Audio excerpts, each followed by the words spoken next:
बिस्मिल्लाहिर्रहमानिर्रहीम। अस्सलाम वालेकुम स्टूडेंट्स।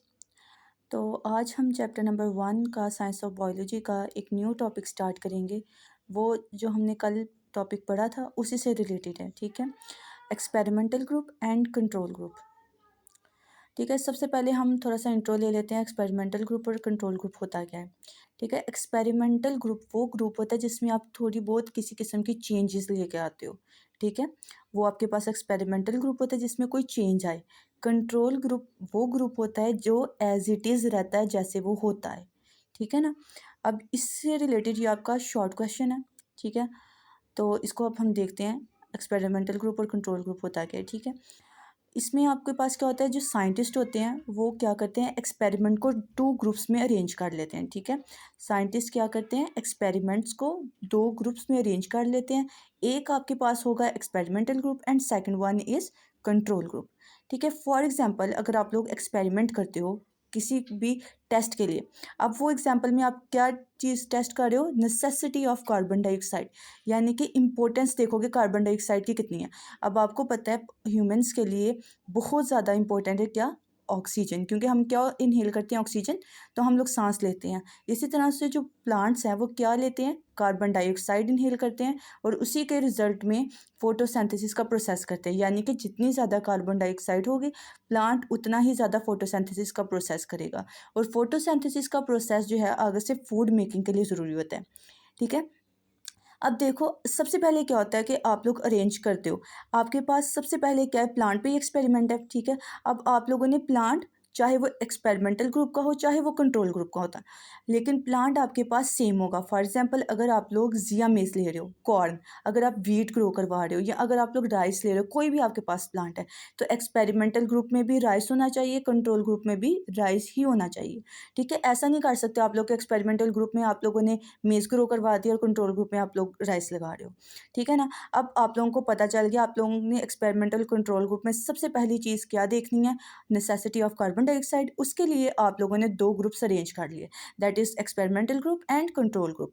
अब उसके बाद जाके अब आप लोगों ने क्या किया, आप लोगों ने प्लांट्स को ग्रो करवाया, और वो प्लांट्स कैसे होने चाहिए, दोनों सिमिलर होने चाहिए, एक्सपेरिमेंटल ग्रुप के भी और कंट्रोल ग्रुप के भी, ठीक है। उसके बाद जो आपके पास एक प्लांट है, यानी कि वो प्लांट जिसके अंदर कार्बन डाइऑक्साइड प्लांट को प्रोवाइड नहीं होगी, ठीक है, उसको आप लोग क्या बोलोगे, एक्सपेरिमेंटल ग्रुप। यही मैंने आपको बोला ना, एक्सपेरिमेंटल ग्रुप वो होगा जिसमें किसी किस्म का चेंज लाया जाएगा, ठीक है। अगर आप लोग इन्वायरमेंट में कोई भी प्लांट लगाते हो, आप लोग कार्बन डाइऑक्साइड को स्टॉप नहीं कर सकते, वो इन्वायरमेंट से ऑलरेडी वो लेता रहता है प्लांट, ठीक है ना।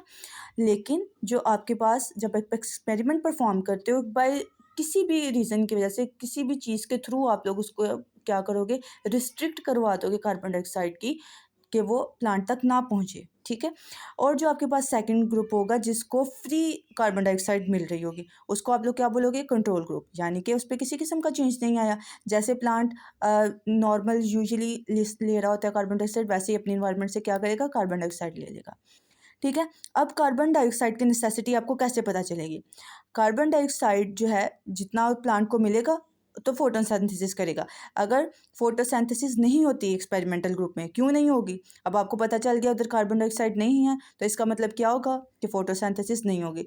अब ये प्रूव हो चुका है कि जो एक्सपेरिमेंटल ग्रुप है उसके अंदर फोटोसिंथेसिस नहीं हुई, और फोटोसिंथेसिस का प्रोसेस क्या हुआ, नहीं हुआ, यानी कि कार्बन डाइऑक्साइड ज़रूरी है किसके लिए, फोटोसिंथेसिस के प्रोसेस के लिए। दूसरी तरफ देखा गया कि जो कंट्रोल ग्रुप है, ठीक है, उसके अंदर क्या हो गई, फोटोसिंथेसिस हो गई। क्यों हो गई, क्योंकि कार्बन डाइऑक्साइड उसको ईजिली अवेलेबल थी। Clear class.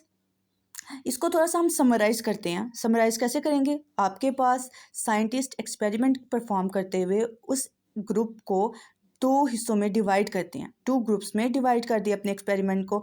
First one is experimental group and second one is control group, ठीक है। जो एक्सपेरिमेंटल ग्रुप होगा उसमें क्या है, कार्बन डाइऑक्साइड नहीं है। कंट्रोल ग्रुप में क्या है, फ्री कार्बन डाइऑक्साइड जैसे एज यूजुअल प्लांट को मिल रही होती है। अगर तो प्लांट के पास कार्बन डाइऑक्साइड नहीं है, इसका मतलब क्या है, फोटोसिंथेसिस का फंक्शन परफॉर्म नहीं होगा। और अगर उसके पास फ्रीली कार्बन डाइऑक्साइड है तो क्या होगा कि फोटोसिंथेसिस बहुत इजीली और अच्छे तरीके से होगी। इसका मतलब क्या हुआ कि आपने कह दिया कि कार्बन डाइऑक्साइड बहुत ज़्यादा ज़रूरी है for the process of photosynthesis. And what is photosynthesis, formation of food और synthesis of food in plants. ठीक है, फोटोसिंथेसिस एक ऐसा प्रोसेस है जो सिर्फ और सिर्फ प्लांट्स के अंदर, कुछ एल्गा के अंदर और फ्यू बैक्टीरियाज, फॉर एग्जांपल सियानोबैक्टीरिया जो हम पहले पढ़ चुके हैं, इनके अंदर क्या होता है फोटोसिंथेसिस का फंक्शन। Clear students? अब हम चलते हैं अपने एक न्यू टॉपिक की तरफ जो है मलेरिया। ठीक है, और मलेरिया को पढ़ने से पहले जो आपका एक न्यू टॉपिक है हम लोग देख लेते हैं पहले थ्योरी। अब देखिए हम लोग लास्ट टाइम सारा टॉपिक क्लियर कर चुके थे जिसमें साइंटिफिक मेथड थे। ठीक है, अब उसी से रिलेटेड आपके पास है थ्योरी, लॉ, प्रिंसिपल, ठीक है, एंड साइंटिफिक लॉ। अब ये जो आपके पास हम 3 डेफिनेशंस पढ़ेंगे, ये 3 की 3 डेफिनेशन शॉर्ट के पॉइंट ऑफ व्यू के लिए। ठीक है, आज की जो कंप्लीट वीडियो है ये सारी वीडियो सिर्फ शॉर्ट के लिए ही इंपॉर्टेंट है। ठीक है ना। अब देखें, सबसे पहले हम देखेंगे अब थ्योरी होती क्या है। आप लोगों ने काफ़ी सारी थ्योरीज पढ़ी है ना। ठीक है, अब थ्योरी क्या है कि जब हम कोई एक्सपेरिमेंट परफॉर्म करते हैं, ठीक है ना, जब कौन सा एक्सपेरिमेंट जो हम लोगों ने हाइपोथेसिस दिया हुआ था उससे रिलेटेड। ठीक है ना, when experiment prove a hypothesis correct. ठीक है, अब हमने एक्सपेरिमेंट परफॉर्म किया, हमारा हाइपोथेसिस क्या हो गया, करेक्ट प्रूव हो चुका है। अब क्या करते हैं साइंटिस्ट, उसी से रिलेटेड एक न्यू हाइपोथेसिस देते हैं और उसके अगेंस्ट दोबारा एक्सपेरिमेंट प्रूव करते हैं, और वो दोबारा एक्सपेरिमेंट के बाद भी वो आपका हाइपोथेसिस दोबारा ट्रू प्रूव हो जाता है, तब आप उसको क्या बोलते हो, थ्योरी। मेरी बात समझ आई है स्टूडेंट्स? मैंने कहा कि जब आप लोग कोई भी एक्सपेरिमेंट परफॉर्म करते हैं, जिसने फर्स्ट टाइम एक साइंटिस्ट ने परफॉर्म किया, उसके बाद एक न्यू साइंटिस्ट आता है और वो उसी से रिलेटेड आपके पास क्या करता है, एक न्यू हाइपोथेसिस देता है और एक्सपेरिमेंट करके उसको प्रूव करता है और सेम रिजल्ट आ जाते हैं। ठीक है, फिर आपका हाइपोथेसिस दोबारा से प्रूव हो जाता है जब करेक्ट, तब आप उसको क्या बोल देते हो, थ्योरी। ठीक है, for example theory of evolution. ठीक है, जो एवोल्यूशन की थ्योरी है वो उसमें क्या एक्सप्लेन किया गया है कि कैसे स्पीशीज़ जो है नेचुरल सिलेक्शन के थ्रू चेंज हुए हैं। ठीक है, नेचुरल सिलेक्शन किसने दिया था, डार्विन ने दिया था ना।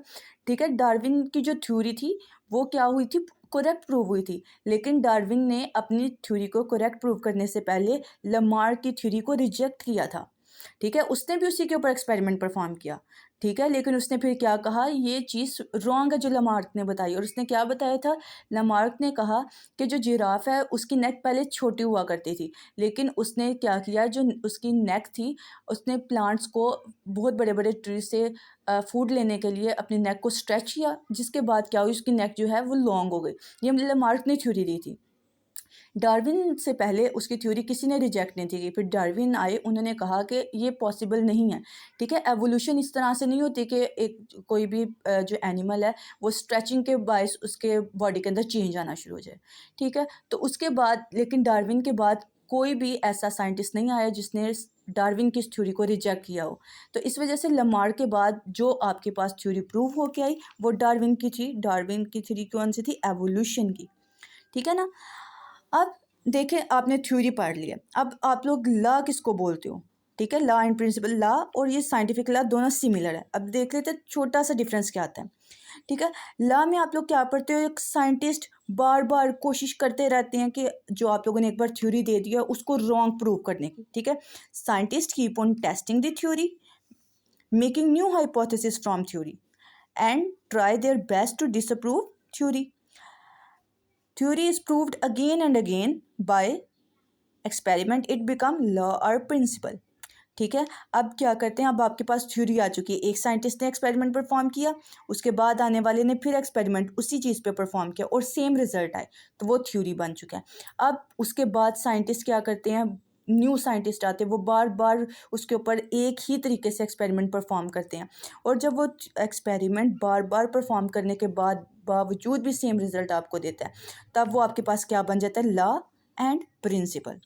ठीक है, अब ये लॉ और प्रिंसिपल साइंटिफिक लॉ ही कहलाता है तब जब ये आप लोग बायो केमिस्ट्री फिजिक्स में पढ़ते हो, ये जनरली आप लोग पढ़े हो। लेकिन अगर यही चीज़ आप लोग कहते हो कि आप लोग बायो में परफॉर्म कर रहे हो, तो आप लोगों के पास क्या बनेगा, साइंटिफिक लॉ। ठीक है, साइंटिफिक लॉ।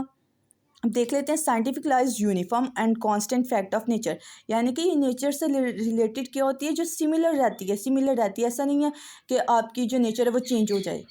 ठीक है, अब फॉर एग्जांपल बायोलॉजिकल लॉ और Hardy Weinberg law and Mendel law of inheritance. ठीक है, Mendel of inheritance and Hardy Weinberg law, ये आप लोग नेक्स्ट क्लास में बहुत ही इसको डिटेल में पढ़ते हो। ठीक है, अब ये लॉ है आपके पास, ये कभी भी चेंज नहीं हो सकता, ये आप अपनी बुक्स में हमेशा पढ़ते रहोगे। ठीक है, चलें अब हम स्टार्ट करते हैं मलेरिया का टॉपिक। ठीक है, अब जो मलेरिया है हमने पढ़ा था ना साइंटिफिक मेथड, देखिए ये आपके साइंटिफिक मेथड से ही रिलेटेड है। ठीक है, जो हम पहले पढ़ चुके थे वो एक लॉन्ग क्वेश्चन था, जो अब हम पढ़ रहे हैं ये सारे उसी से रिलेटेड शॉर्ट क्वेश्चन है। अब मलेरिया हमने सबसे पहले क्या बोला था, जब हम साइंटिफिक मेथड कोई भी अप्लाई करते हैं, ठीक है, साइंटिफिक मेथड जब हम लोग स्टार्ट करते हैं, फर्स्ट स्टेप क्या होता है, रिकॉग्निशन ऑफ प्रॉब्लम। अब प्रॉब्लम क्या है, अब आपके पास मलेरिया आ चुका है, ये एक क्या है आपके पास प्रॉब्लम। अब सबसे पहले तो आपको पता होना चाहिए मलेरिया होती क्या है। मलेरिया एक ऐसी डिजीज़ है या इन्फेक्शन है जो किसकी वजह से कॉज होता है, किसी भी पैरासाइट की वजह से। पैरासाइट आई थिंक आप सबको पता होगा कि ऐसा आपके पास ऑर्गेनिज़म है जो हमें एक ऑर्गेनिज़म जो आपको हमेशा आपकी बॉडी में डिजीज़ काज करता है, आप लोगों के लिए हार्मफुल होता है, उसको आप लोग क्या बोलते हो, पैरासाइट। ठीक है, फाउंड इन द मॉस्किटो। आपको पता है, आपने एक चीज़ याद रखनी है, मलेरिया हमेशा बाइट करने की वजह से होता है, यानी कि मॉस्किटो, आपके पास मॉस्किटो बहुत सारे टाइप के होते हैं। फॉर एग्जांपल एक कॉमन मॉस्किटो होता है जो आप लोगों को आम घरों में नज़र आ रहा होता है। ठीक है, उसको आप वो जब आपको बाइट करता है तो उससे सिर्फ आपकी स्किन पे रैशेस हो जाते हैं या रेडनेस होना शुरू हो जाती है। ठीक है ना, लेकिन जो मलेरियल पैरासाइट होता है उसकी वजह से आपकी बॉडी के अंदर क्या डिजीज़ काज होती है, मलेरिया। ठीक है, वो एक डिजीज़ है। अब ये मॉस्किटो कौन सा होगा, मलेरियल मॉस्किटो। फिर आप लोगों ने एक डेंगू वायरस का बारे में सुना था, वो भी मॉस्किटो के बाइट करने की वजह से होता है, लेकिन उसके अंदर वायरस कौन सा है, डेंगू वायरस। ठीक है, अब सबसे कॉमन डिजीज़ है ये, बहुत सारी कंट्रीज़ में बहुत कॉमन डिजीज़ होती है, जैसे पाकिस्तान में भी बहुत कॉमन है। ठीक है, अब आपके पास प्रॉब्लम आ गई मलेरिया की। अब सबसे पहला स्टेप आप क्या लेते हो, ऑब्जर्व करने का, ऑब्जर्वेशन आपका पहला स्टेप होता है। ठीक है, अब सबसे पहले क्या हम देखना चाहेंगे कि मलेरिया का आखिर बायोलॉजिकल प्रॉब्लम में मलेरिया का काज क्या है, किन चीज़ों की वजह से मलेरिया हो सकती है। ठीक है, अब सबसे पहले हम देखते हैं the disease was known to physician. अब सबसे पहले हम ये बताते हैं, ऑब्जर्वेशन में हमने देखा कि ये तो बहुत पुरानी डिजीज़ है, 20,000 साल पहले की डिजीज़ है ये, और पास्ट 19th सेंचुरी में इसके जो कुछ ऑब्जर्वेशंस इंपॉर्टेंट, ये ऑब्जर्वेशन आपको 4 बताई गई हैं। ठीक है, ऑब्जर्वेशन के दौरान क्या पता चला, मलेरिया और मार्शी एरिया का आपस में कुछ ना कुछ क्या है, रिलेशनशिप है। ये ऑब्जर्वेशन है ना। ठीक है, उन्होंने कहा कि क्या काज हो सकता है कि आप अगर आप लोगों ने देखा हो कोई पानी जहाँ पर खड़ा रहता है वहाँ पर मॉस्किटो भी बहुत जमा होते हैं, लेकिन ये तो वाटर, कौन से वाटर की बात की जा रही है, मार्शी की। मार्शी एरियाज वो जहाँ पर मिट्टी वाला गंदा पानी होता है। ठीक है ना, उनका क्या है, कुछ ना कुछ आपस में रिलेशनशिप है, यानी जितना ज़्यादा मार्शी एरिया होगा उतने वहाँ पर मॉस्किटोज़ होंगे, और मॉस्किटो में बहुत सारा चांसेस है कि वो मलेरियल मॉस्किटोज़ होंगे।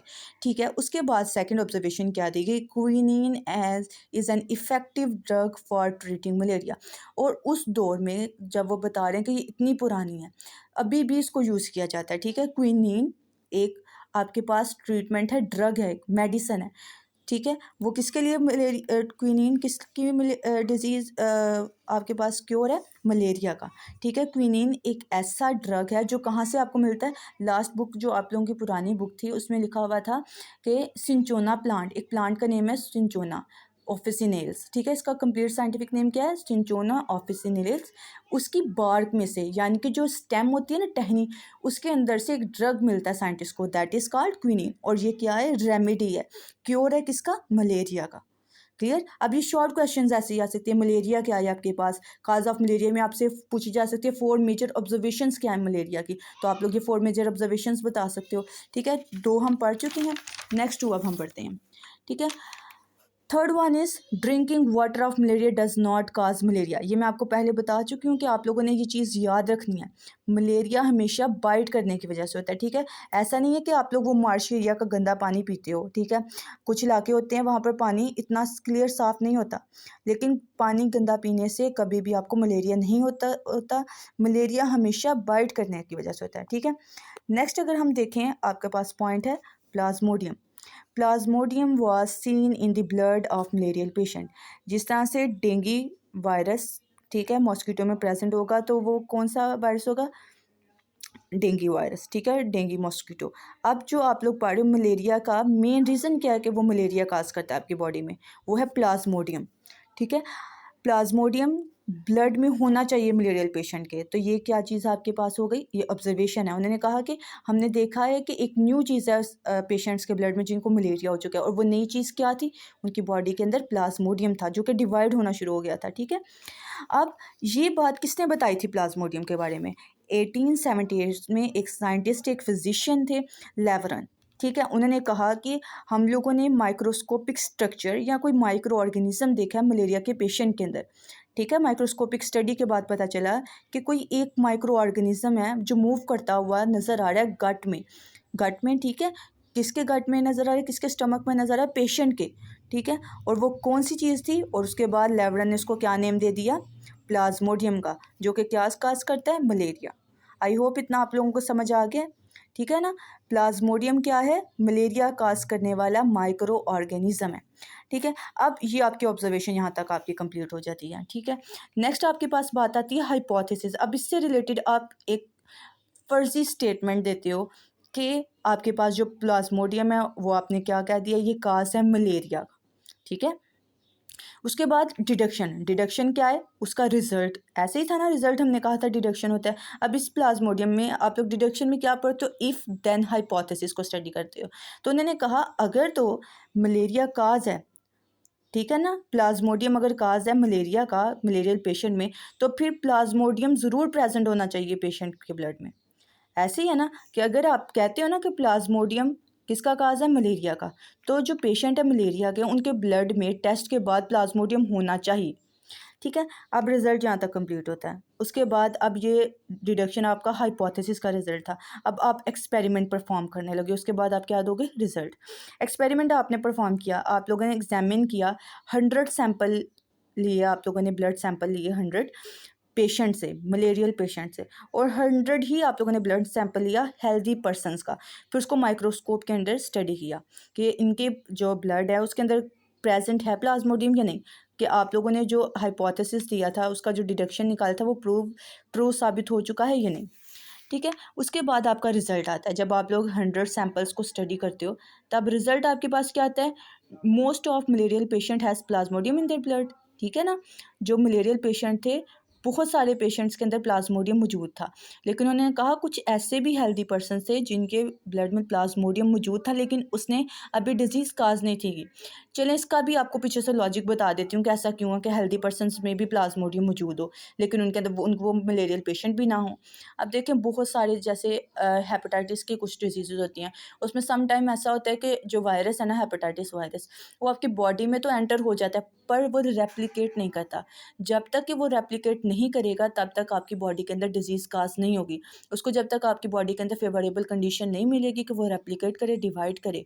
ठीक है, अगर वो डिवाइड करेगा तभी आपकी बॉडी के सेल्स को डैमेज करेगा।